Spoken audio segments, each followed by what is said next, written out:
Alright, 2023 September EDC gear dump. We're gonna kind of show you guys what I'm carrying this time.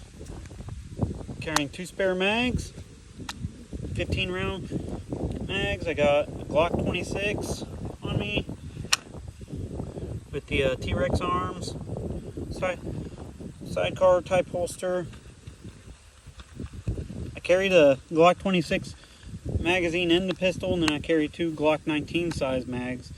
Flashlight is still the Streamlight Pro one, and then I'm carrying the Kershaw Valent. Really liking that little knife.